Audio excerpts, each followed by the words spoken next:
আসসালামু আলাইকুম সুপ্রিয় শিক্ষার্থী বন্ধুগণ, আজকে আমরা হিসাব বিজ্ঞানে ঢাকা বোর্ড 2024-এ যে এমসিকিউগুলো এসেছিল সেগুলো নিয়ে আলোচনা করব। তো তোমরা হয়তো অনেকেই এটাকে ইগনোর করবে যে আমরা তো 2025 সালের পরীক্ষার্থী, আমরা 2024 সাল কেন দেখব। বাট 2024 সাল তোমাদের এমসিকিউগুলো, অন্তত এমসিকিউগুলো ইম্পর্টেন্ট জিনিস। হ্যাঁ, এমসিকিউ কোনো আগের বছর বা পরের বছর এইটা এই ধরনের কোনো কথা নাই। এমসিকিউ যত পড়বে তত তোমার ডেভেলপ হবে, তত ভালো হবে, তত বেসিক জানতে পারবে, তত তোমার জন্য সুবিধা হবে। ঠিক আছে, এমসিকিউ আগের বছর আসছে এই বছর আসবে না এরকম কোনো কথা নেই। আর এই কথা সম্পূর্ণ ভিত্তিহীন। কোনো ম্যাথ আগের বছর আসছে এই বছর আসবে না এই কথাটাও ভিত্তিহীন। হ্যাঁ, তো 2024 সালে এমসিকিউগুলো অনেক বেশি ইম্পর্টেন্ট। আর তুলনামূলকভাবে আমি কেন 2024 সালে ঢাকা বোর্ডের এই এমসিকিউগুলো দেখাচ্ছি, কারণ এই যে ঢাকা বোর্ডে 2024 সালে তুলনামূলকভাবে এমসিকিউটা একটু কঠিন হয়েছে। ঠিক আছে, যার কারণেই আমি তোমাদেরকে দেখাইতে আসছি। তো প্রথম আমরা যে কোশ্চেনটা নিয়ে আলোচনা করব এটি দেখো কি বলা আছে, বিদ্যালয়ের মাঠ উন্নয়ন কোন জাতীয় ব্যয়? বিদ্যালয়ের মাঠ উন্নয়ন, তাইলে বিদ্যালয়ের মাঠ উন্নয়ন, আগে একটু বিষয়টা বোঝার চেষ্টা করো। মাঠ উন্নয়ন করতে টাকা কম খরচ হবে না বেশি খরচ হবে, বা এটা একটা বড় কাজ না ছোট কাজ, এটাকে ফাইন্ড আউট করতে হবে। হ্যাঁ, মাঠ উন্নয়ন করতে হলে অবশ্যই মাঠটা দীর্ঘমেয়াদী সুবিধা দিবে। আর দীর্ঘমেয়াদী যেটা সুবিধা দিবে সেটি হলো বড় কাজ। আর বড় কাজ করতে হলে বড় ধরনের মূলধন টাকার প্রয়োজন হয়। ঠিক আছে, আর যখন বড় ধরনের টাকা খরচ করা হয় বা বড় ধরনের টাকা সম্পর্কিত কোনো কাজ, সেটি হলো মূলধন জাতীয় কাজ। ঠিক আছে, যেহেতু এখানে মাঠ উন্নয়ন করা হয়েছে, টাকা চলে গেছে বা ব্যয় হয়েছে, এই জন্য এটি মূলধন জাতীয় ব্যয়। এটা কি হবে? মূলধন জাতীয় ব্যয়। এটা আনসার হবে মূলধন জাতীয় ব্যয়। ওকে, এরপরে দেখো 2 নাম্বার অঙ্কটা কি বলা আছে। 2 নাম্বার সৃজনশীল এমসিকিউটা, দায়, মালিকানা সত্ত্ব ও আয়। আমরা জানি মোট সম্পদ সমান দায় প্লাস মালিকানা সত্ত্ব, অর্থাৎ মালিকানা সত্ত্বকে আবার ভেঙে কয়েকটি অংশ করা যায়: মূলধন, উত্তোলন, আয়, ব্যয়। ঠিক আছে, তো এর মধ্যে সম্পদ এবং ব্যয় এরা ডেবিট পাশে বসে, আর বাকিগুলা দায়, মালিকানা সত্ত্ব এবং আয় এরা হলো ক্রেডিট পাশে বসে। তো ডেবিট পাশে যারা বসে তারা বৃদ্ধি পেলে ডেবিট হয়, হ্রাস পেলে ক্রেডিট হয়। আর ক্রেডিট পাশে যারা বসে তারা বৃদ্ধি পেলে ক্রেডিট হয় এবং হ্রাস পেলে ডেবিট হয়। অর্থাৎ যাদের যে সাধারণ যে বৈশিষ্ট্য, বৃদ্ধি পেলে সেটিই হবে আর হ্রাস পেলে তার বিপরীতটা হবে। এখন দেখো, দায়, মালিকানা সত্ত্ব এবং আয় এদের সাধারণ বৈশিষ্ট্য হলো এরা ক্রেডিট হয় সবসময়। তাহলে বাড়লে এটা ক্রেডিট হবে আর কমলে ডেবিট হবে। তাহলে এটা অ্যান্সার হবে ক্রেডিট হয়। এটা অ্যান্সার হবে ক্রেডিট হয়। এরপরে একটা উদ্দীপক আছে, খুব সুন্দর একটা উদ্দীপক, বোঝার চেষ্টা করবে। আমি আগের ক্লাসেও এরকম একটা উদ্দীপক দিয়েছি এবং কি বলেছিলাম যে কোনো সম্পদ ক্রয় করলে সেই সম্পদটি ব্যবহার উপযোগী করা পর্যন্ত যতগুলো খরচ হয় সব খরচ ওই সম্পদের নামেই হয়। তো এখানেও সেই বিষয়টাই আসছে। দেখো, জনাব রিফাত 2021 সালে 1 জানুয়ারি 1 লাখ টাকার যন্ত্রপাতি ক্রয় করেন। এই যন্ত্রপাতি ক্রয় করার জন্য পরিবহন খরচ দেওয়া লাগতে পারে, আমদানির শুল্ক দেওয়া লাগতে পারে এবং ইনস্টলেশন চার্জ দিতে হতে পারে বা সংস্থাপন খরচ দিতে হতে পারে। ঠিক আছে, যত প্রকার খরচ হবে সবগুলো একসাথে যোগ করে এই যন্ত্রপাতির মূল্য করতে হয়। তো এখানে দেখো 1 লাখ টাকা দিয়ে যন্ত্রপাতি ক্রয় করছে আর সংস্থাপন খরচ হয়েছে 1000 টাকা, তাইলে টোটাল হলো 1,01,000 টাকা। এই যন্ত্রপাতির মূল্য কিন্তু 1,01,000 টাকা। তাইলে এটি 5% অবশ্যই ধার্য করা হয়। তাইলে এখানে এই 1,01,000 টাকার 5% করতে হবে। তাইলে ক নম্বর প্রশ্ন বলছে জনাব রিফাতের যন্ত্রপাতির অবশ্যই কত?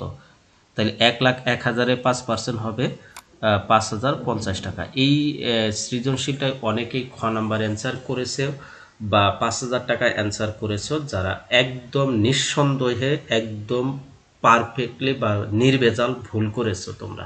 ঠিক আছে, এটি কিন্তু করা যাবে না। তো আমি আবারও বলে দিই কেন এই ধরনের কোশ্চেনে ভুল তোমাদের হয়, কারণ এই বেসিকটা অনেকেই হয়তো মিস করো বা যারা জানতে পারো না, এই জন্যই ভুল হয়। যখন কোনো যন্ত্রপাতি ক্রয় করবে সেই যন্ত্রপাতির সাথে যদি আমদানি শুল্ক, যদি পরিবহন খরচ, যদি সংস্থাপন ব্যয় বা এই যে ব্যবহার উপযোগী করার জন্য আরও আনুষঙ্গিক যদি কিছু খরচ থাকে, সেই খরচগুলা সবগুলা যোগ করে সেই যন্ত্রপাতির মূল্য নির্ধারণ করতে হয়।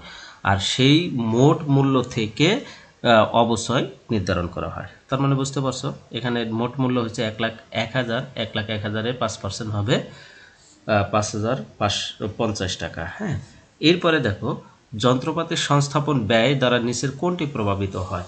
ওই যে যন্ত্রপাতির সংস্থাপন ব্যয়, তো এটা যন্ত্রপাতির সাথে যাচ্ছে। এখন বলো তো যন্ত্রপাতি কি হিসাব? এটা আয় না ব্যয় না দায় না সম্পদ, কোনটা বলো? এটি হলো সম্পদ, কারণ যখন কোনো জিনিস দীর্ঘমেয়াদী সুবিধা দেয় তখন সেটি হয় সম্পদ। হ্যাঁ, তাইলে যন্ত্রপাতি ক্রয় করলে তো দীর্ঘমেয়াদী এর কাছ থেকে সুবিধা পাবো, তাইলে এটি সম্পদ। তাইলে সম্পদ হলে কি হবে? এই যে সম্পদ ব্যবহার উপযোগী করা পর্যন্ত যে আনুষঙ্গিক খরচ আছে সব সম্পদের মধ্যে যাবে। তাইলে এটি কোন হিসাবকে প্রভাবিত করবে? এটা সম্পদ হিসাবকে প্রভাবিত করবে। এরপরে 5 নম্বর অঙ্কটা দেখো, এখানে আরেকটি বেসিক বিষয় রয়েছে। দেখো প্রশ্ন বলছে স্কেল, ক্লিপ, কলম ক্রয় কোন হিসাবে লিপিবদ্ধ করব? তাহলে এর সাথে আমি আরও কিছু জিনিস অ্যাড করে দিছি। স্কেল, ক্লিপ, কলম এগুলো তো আছে, তারপরে কাগজ, কালি, কার্বন, পেন্সিল, স্টেপলার, তারপরে হলো শার্পনার বা পেন্সিল কাটার যেটাকে বলা হয়। ঠিক আছে, এই জিনিসগুলা বা কোনো ফাইল, গার্ড ফাইল বা কোনো ফাইল টাইল ক্রয় করা হয়, এগুলো সবগুলোকে বলা হয় মণিহারি। কি বলা হয়? মণিহারি, যেটাকে ইংলিশে বলা হবে স্টেশনারি। ঠিক আছে, তাইলে এগুলো ক্রয় করলে মণিহারি হিসাবে লিপিবদ্ধ করতে হয়। কি হিসাবে? মণিহারি হিসাবে লিপিবদ্ধ করা হয়। এরপরে দেখো অনাদায়ী পাওনা কোন জাতীয় হিসাব? অনাদায়ী পাওনা কোন জাতীয় হিসাব? খেয়াল করে দেখো, অনাদায়ী পাওনা তখনই ধরতে হয় যখন দেনাদারের যে অংশটুকু পাওয়া যায় না বা পাওয়ার আর কোনো সম্ভাবনা থাকে না, এটি একটি ক্ষতি হলে সেটি কি হয়ে যায়? ব্যয় হয় বা খরচ হয়, তখন এটি কি হবে? অনাদায়ী পাওনা হিসাব, এটি হবে ব্যয় হিসাব। হ্যাঁ, এটি হবে ব্যয় হিসাব। এরপরে বিক্রয় জাবেদা উৎস দলিল কি? বিক্রয় কি হয় বলো তো? বিক্রয় কি? ক্রেডিট। তাইলে এর জাবেদার বিক্রয় ফেরত জাবেদা হবে ক্রেডিট নোটের মাধ্যমে। কিসের নোটের মাধ্যমে? ক্রেডিট নোটের মাধ্যমে। এখানে অনেকে কনফিউজ হয়ে যায় যে বিক্রয় ফেরত আবার কোন নোট, ডেবিট নোট না ক্রেডিট নোট, বা ক্রয় ফেরত ডেবিট নোট না ক্রেডিট নোট। এটা তোমাদের দোষ না, এটা আমিও স্টুডেন্ট লাইফে আমি খুব কনফিউজ হয়ে যেতাম। বাট এটা মনে রাখার সহজ জিনিস হলো বিক্রয় কি? ক্রেডিট, তাইলে এর ফেরত ক্রেডিট নোটের মাধ্যমে হবে। ক্রয় কি? ডেবিট, তাইলে এর ফেরত ডেবিট নোটের মাধ্যমেই হবে। এরকমভাবে মনে রাখবা। হ্যাঁ, তাইলে এটি বিক্রয় ফেরত ডেবিট ক্রেডিট নোট। এরপরে প্রকৃত জাবেদায় লেখা হয় নিচের কোনটি? আমি আগের ক্লাসেও এই প্রশ্নটা আমি তোমাদেরকে বলেছিলাম। দেখো 2023 সালেও এরকম আসছে, প্রকৃত জাবেদায় কি লেখা হয়। তাইলে 2024 সালেও আসে, তার মানে কি আগের বছর আসছে পরের বছর আসবে না এমন কোনো কথা ভিত্তি আছে? নাই। এই প্রশ্নটা কিন্তু এটাও আসে, আগের বছর আসে, এই বছর আসে। তারপরে ওই যে মেশিন সংস্থাপন যে প্রশ্নটা, এটাও কিন্তু আগের বছর আসছিল। হ্যাঁ, তাইলে দেখো জাবেদা সাধারণত কয় প্রকার? 7 প্রকার। ক্রয় জাবেদা সকল প্রকার ধারে ক্রয় অন্তর্ভুক্ত হবে। বিক্রয় জাবেদা সকল প্রকার ধারে বিক্রয় অন্তর্ভুক্ত হবে। তারপরে ক্রয় ফেরত জাবেদা সকল প্রকার ক্রয় ফেরত এখানে আসবে। বিক্রয় ফেরত জাবেদা সকল প্রকার বিক্রয় ফেরত আসবে। নগদ প্রাপ্তি জাবেদায় সকল প্রকার নগদ টাকা পাওয়া গেলে এই জাবেদায় আসবে। নগদ প্রদান জাবেদা হলো সকল প্রকার নগদ টাকা প্রদান করা হলে এই জাবেদায় আসবে। আর এই 6টাতে যেগুলো আসছে এর বাইরে যদি যত এন্ট্রি রয়েছে সবগুলোই প্রকৃত জাবেদায় যাবে। তাইলে দেখো ধারে আসবাবপত্র ক্রয়, পণ্য ক্রয় আর আসবাবপত্র ক্রয় কিন্তু এক জিনিস নয়। ক্রয় হিসাব তখনই লিখতে হয় যখন তার আগে পণ্য লেখা থাকে, আর যদি ক্রয়ের আগে কোনো সম্পদ লেখা থাকে। সম্পদ বলতে কি বোঝায়? আসবাবপত্র, যন্ত্রপাতি, দালান কোঠা, ভূমি এগুলো থাকে। হ্যাঁ, তখন কিন্তু সেটি কি হয়ে যায়? সম্পদ হয়ে যায়, তখন সম্পদ হিসাব ডেবিট করতে হয়, তখন কিন্তু আর ক্রয় থাকে না। তাহলে ধারে যন্ত্রপাতি ক্রয়, এই যে ধারে যন্ত্রপাতি ক্রয় এটা কোথায় যায়? এটা ধারে আসবাবপত্র ক্রয়, তাহলে এটা আসবাবপত্র হিসাবে লিখতে হবে। তাহলে এখানে নগদ টাকা দেওয়া হচ্ছে না, তার মানে নগদ প্রদান যাচ্ছে না। তারপরে এটা ক্রয়ও না, ক্রয় জাবেদাও যাচ্ছে না, কেননা এটা ক্রয় নয়, ধারে ক্রয় নয়। এটা ধারে ক্রয় বলতে শুধু পণ্য ক্রয় বোঝাবে। ঠিক আছে, ধারে আসবাবপত্র ক্রয় হলে এটা কিন্তু সম্পদ ক্রয় করা হয়েছে। তাহলে ক্রয় জাবেদায় যায় শুধুমাত্র ধারে পণ্য ক্রয় করলে। হ্যাঁ, তাহলে এটা ক্রয় জাবেদাও যাচ্ছে না। তাইলে এটা বিক্রয় জাবেদায় যাচ্ছে না, তারপরে হলো নগদ প্রাপ্তি নগদ প্রদান জাবেদায় যাচ্ছে না, ক্রয় ফেরত বিক্রয় ফেরতে যাচ্ছে না, তাইলে তার মানে এটা কোথায় যাচ্ছে? এটা প্রকৃত জাবেদায় যাচ্ছে, এটা যাচ্ছে। দেখো এটা যাচ্ছে, কিন্তু ধারে পণ্য ক্রয় এটা ক্রয় জাবেদায় যাচ্ছে। নগদে যন্ত্রপাতি ক্রয় এটা নগদ প্রদান জাবেদায় যাবে। কোথায় যাবে? নগদ প্রদান জাবেদায়, কারণ এখানে নগদ টাকা চলে গেছে। তারপরে কৃত পণ্য ফেরত এটা ক্রয় ফেরত জাবেদায় যাবে। হ্যাঁ, তার মানে প্রকৃত জাবেদায় শুধুমাত্র এই ক নাম্বারটা যাবে। এরপরে আরেকটি উদ্দীপক পড়ো, কি বলা আছে? সাদিক অ্যান্ড সন্স এর প্রারম্ভিক মূলধন 2,50,000 টাকা, বিক্রয় মূল্য 3 লাখ টাকা, নেট মুনাফা 40,000 টাকা এবং উত্তোলন 45,000। তাহলে সাদিক অ্যান্ড সন্স এর নেট মুনাফার হার কত? নেট মুনাফার হার কত? তাহলে এখানে অ্যান্সার আসবে আমাদের, দেখো নেট মুনাফার হার। নেট মুনাফার হার কিসের মাধ্যমে বের করা হয়? বিক্রয়ের পার্সেন্টেজের উপর। মুনাফা সবসময় বিক্রয়ের উপর হয়। তাহলে 40,000কে 3 লাখ দিয়ে ভাগ করব, 100 দিয়ে গুণন করব, করলে আমার রেজাল্ট আসবে 13.33। হ্যাঁ, এটা আমি আবারও বলে দিছি, 40,000কে 3 লাখ দিয়ে ভাগ করো, 100 দিয়ে গুণন করো, করলে আমার মূলধনের মুনাফার হার বের হয়ে যাবে। তারপরে সাদেক অ্যান্ড সন্সের মালিকানা সত্ত্বের পরিমাণ কত? তাহলে মালিকানা সত্ত্ব হলো এই যে প্রারম্ভিক মূলধনের সাথে মুনাফা যোগ করব, উত্তোলন বাদ দেব, তাইলেই হয়ে যাবে। প্রারম্ভিক মূলধন কত? 2,50,000, এর সাথে মুনাফা যোগ করব 40,000, আর তাইলে উত্তোলন বাদ দিব 45,000, তাইলে বের হবে 2,45,000। এই 2,45,000 এটি হলো অ্যান্সার। হ্যাঁ, এরপরে দেখো অফিস উপরিব্যয়। অফিস উপরিব্যয় হলো অফিসে যে সাধারণত যে খরচগুলো হয়, অফিস পরিচালনার জন্য যে খরচগুলো হয়। তাইলে অফিসের টেলিফোন বিল হয়, তারপরে কি হয়? শোরুম ভাড়া হয়, তারপরে হলো মণিহারি দ্রব্যাদি ক্রয়, এগুলো হতে পারে। অফিসের টেলিফোন বিল এটা প্রশাসনিক উপরিব্যয় হবে। কি হবে? প্রশাসনিক উপরিব্যয়।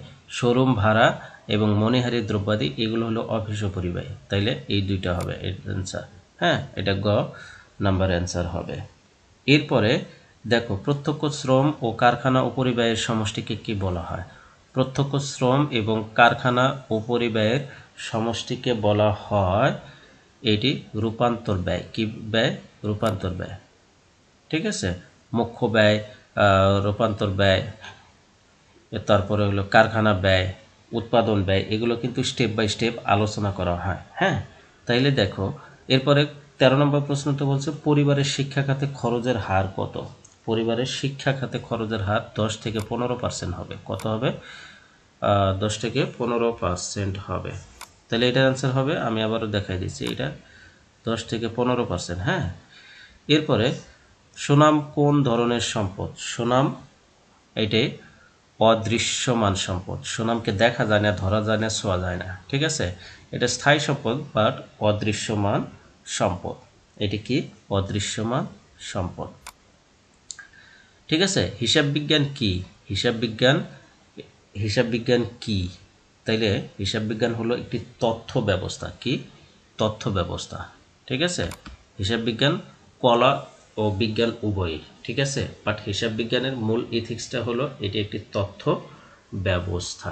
ওকে, এরপরে আসো 16 নম্বর প্রশ্ন। দেখো ব্যয় নিয়ন্ত্রণ হিসাব বিজ্ঞানের একটি কি প্রয়োজনীয়তা। কি হবে?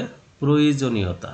এটা অসুবিধা নয়, সুবিধাও নয়, গুরুত্বও নয়। এটা ব্যয় নিয়ন্ত্রণ হিসাব বিজ্ঞানের একটি প্রয়োজনীয়তা। হ্যাঁ, হিসাব সমীকরণের মূল উপাদানগুলো হলো সম্পদ, দায়, মালিকানা সত্ত্ব।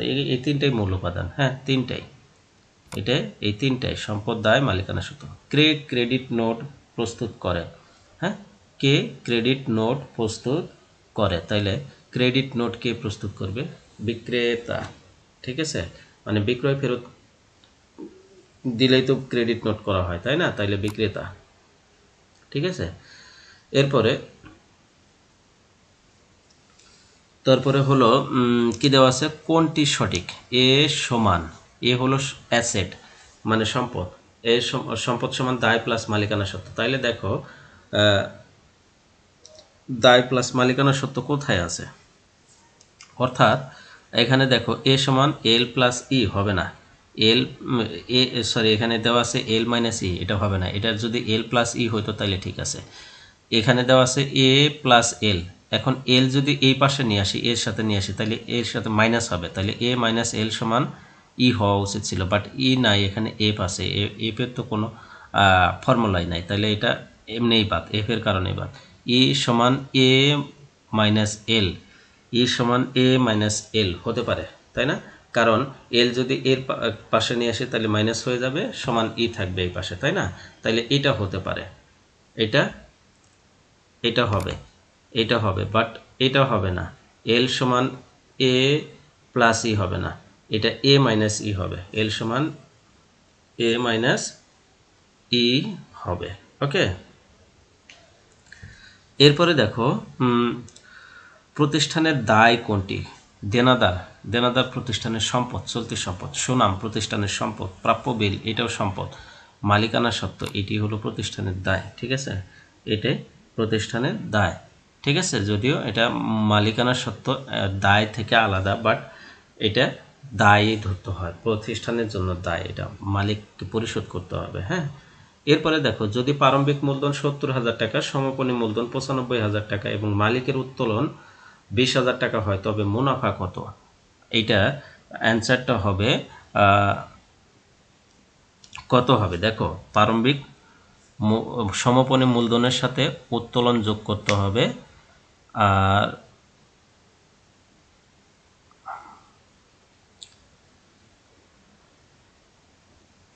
উত্তোলন যোগ করতে হবে, আর হলো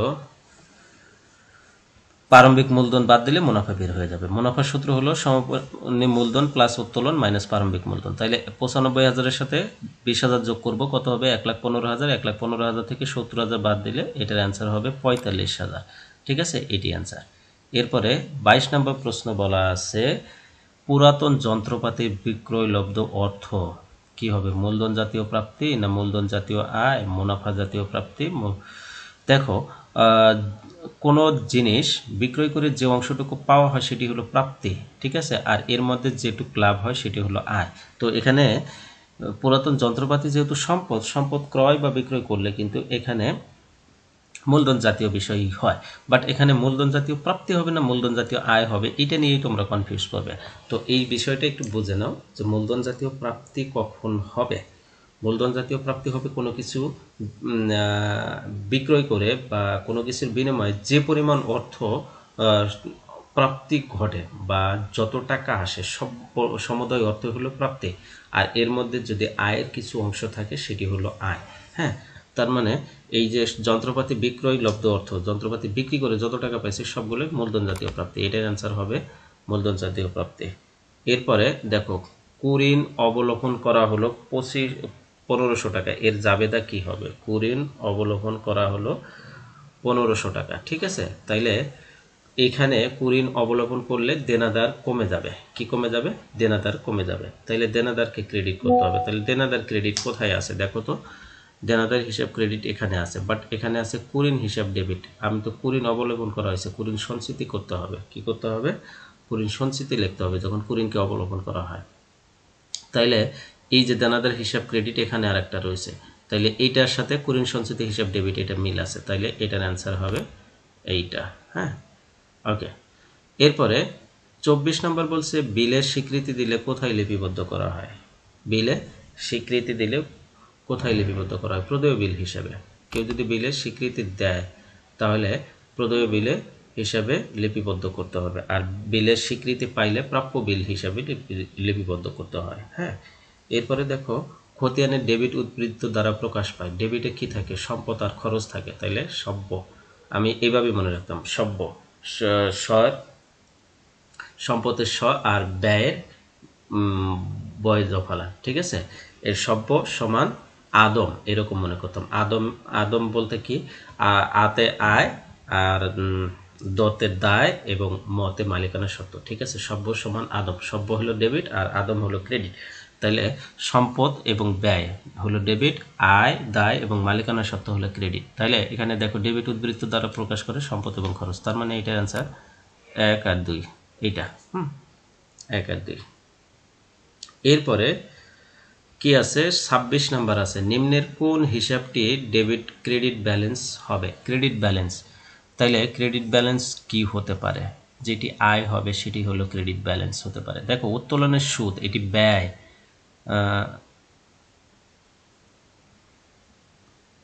উত্তোলনের সুদ এটি কিন্তু আমাদের আয় কি, এটা আয়, আয় হলে ক্রেডিট হয়, তাহলে এটা যাবে। ঋণের সুদ এটি ব্যয়, মূলধনের সুদ এটাও ব্যয়, শিক্ষানবিশ ভাতা এটিও কি ব্যয়, তার মানে উত্তোলনের সুদ আয় এটি ক্রেডিট হিসাবে হবে।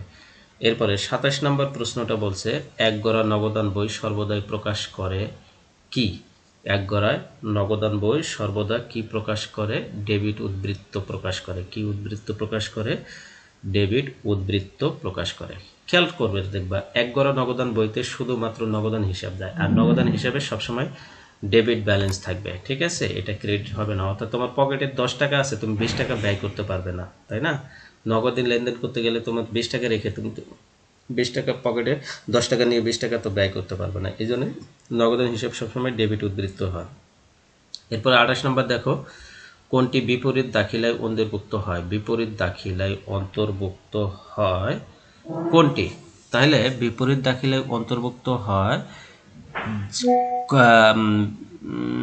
ব্যাংক চার্জটা হতে পারে, মানে ব্যয় যেগুলো হয় সেগুলো, ঠিক আছে, ব্যাংক চার্জ হতে পারে বিপরীত দাখিলায়। তো এখানে ব্যাংকে জমা দেওয়া এটাও সম্পদ, ব্যাংক থেকে উত্তোলন করা এটাও সম্পদ, ঠিক আছে। ব্যাংক থেকে উত্তোলন করলে সম্পদ কমে, ব্যাংকে জমা দিলে সম্পদ বাড়ে। তো এখানে শুধুমাত্র বিপরীত দাখিলা হতে পারে আয় এবং ব্যয় এই বিষয়গুলো, তার মানে ব্যাংক চার্জ হতে পারে শুধু অ্যান্সার। এই প্রশ্নটা ত্রুটিপূর্ণ আছে, ঠিক আছে, এই প্রশ্নটা ত্রুটিপূর্ণ আছে, এটার অ্যান্সার অনেকেই গ নাম্বার দিয়েছে, অনেক গাইডে পাবে গ নাম্বার, এটা অ্যান্সার দেওয়া আছে, কারণ এর সাথে 2 আছে শুধু। বাট আমি যদি ক নাম্বার দিই তাহলে সমস্যা আছে, কর সাথেও তো 2 আছে, বা ঘর সাথেও তো 2 আছে, তো এটাও দিতে পারি। এইটা প্রশ্নটাই ত্রুটিপূর্ণ, হ্যাঁ, আয় এবং ব্যয়ের বিপরীত দাখিলা হয়। এরপরে 29 নম্বর প্রশ্নটা কি বলা আছে, নগদান বই একটি কি। নগদান বই জাবেদা এবং খতিয়ানো বই, ঠিক আছে, নগদান বইকে জাবেদাও বলা হয়, খতিয়ানো বলা হয়।